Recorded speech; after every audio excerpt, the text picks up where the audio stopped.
The X-Men film series has had its fair share of ups and downs throughout the past 2 decades. We've been treated to all-time genre greats like Logan, Days of Future Past and Deadpool, but also complete duds like X-Men The Last Stand, X-Men Origins Wolverine, and the recent X-Men Apocalypse. Now, Dark Phoenix, directed by longtime X-Men writer and producer Simon Kinberg, aimed to right the wrongs of The Last Stand and give fans a more faithful, accurate, and pleasing rendition of the classic Chris Claremont story, The Dark Phoenix Saga.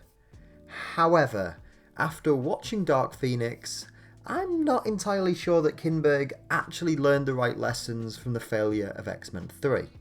Now, in this video, I want to discuss my thoughts on X-Men Dark Phoenix, where the movie went right and where it went horribly wrong, and what this whimper of a conclusion to the long-running X-saga means, and what the future holds for Marvel's favourite team of mutants. Okay, so Dark Phoenix is a movie with a lot of problems, but I'd like to start off talking about some of the film's positives. Firstly, considering this was his first directorial feature, I think Simon Kinberg did a pretty solid job behind the camera. Directing your first feature film is a pretty tough job regardless for any aspiring filmmaker, never mind when it's a $200 million franchise blockbuster. And all things considered, I think that Kinberg did a pretty solid job in this regard.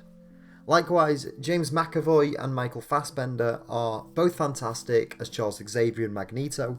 The pair have essentially carried these series of films since First Class and continue to do excellent work here.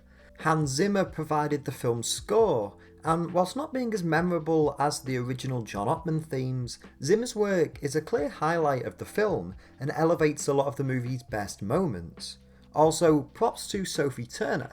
While I wasn't a particularly big fan of her in X-Men Apocalypse, I do think she played the Jean Grey role in this film extremely well, demonstrating the emotional instability and the turmoil at the heart of the Phoenix character.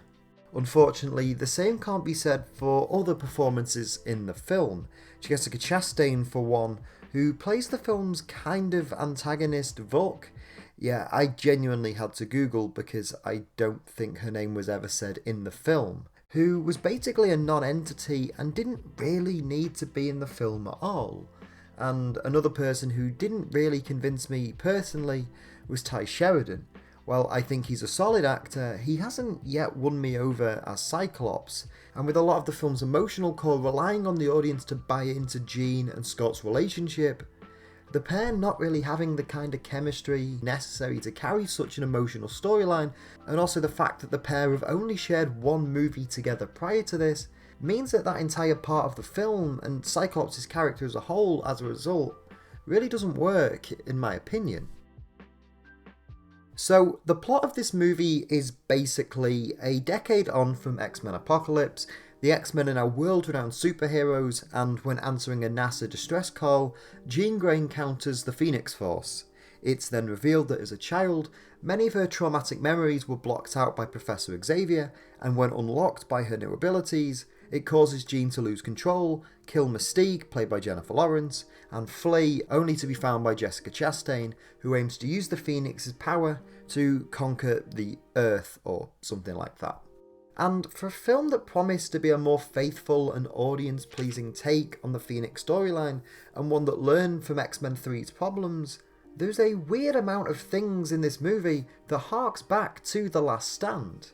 While Dark Phoenix does lean somewhat more into the cosmic aspects of the character, with the Phoenix getting her abilities in space, the notion of Jean's emotional trauma and Xavier's attempts to block them out, leading to a confrontation outside of Jean's childhood home, genuinely feels like a half-baked remake of The Last Stand.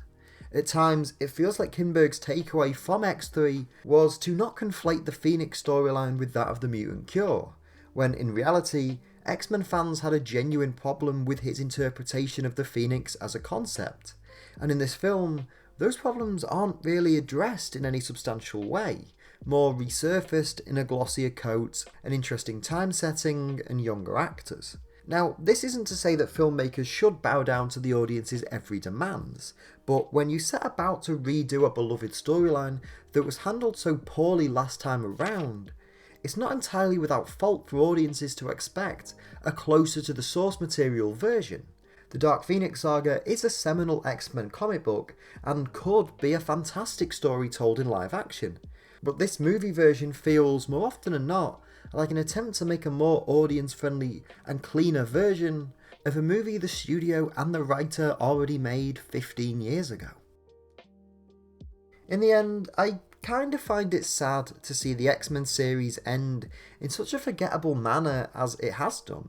Dark Phoenix isn't an outright terrible movie, and it's definitely better than some X-Men films that have been released, but it's an incredibly generic, bland, and formulaic film that doesn't do the source material, the characters, or the extended lore of its previous films justice.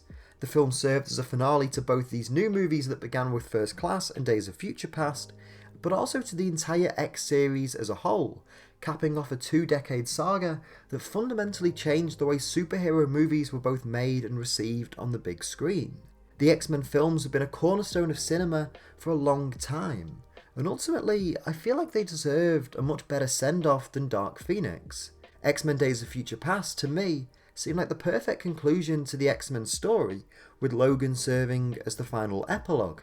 But Fox's desire to continue on with this series only resulting with diminished returns and an ending that went out not with a bang, but the faintest of whimpers.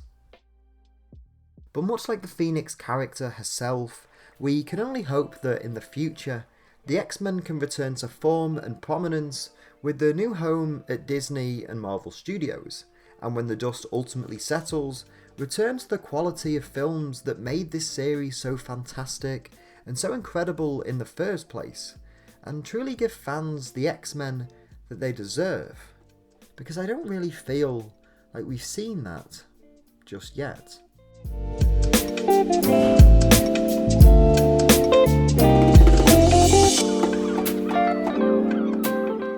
Hey everyone, thank you so much for watching today's video. I hope you enjoyed it.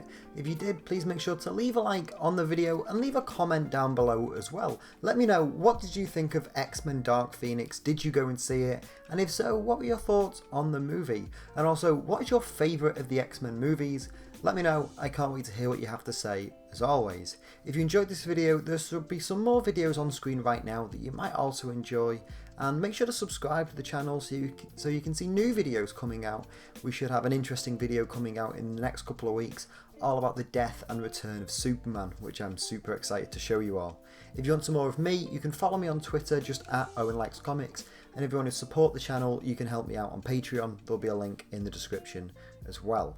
That's all for me. I will see you all next time. So until then, take care and keep reading.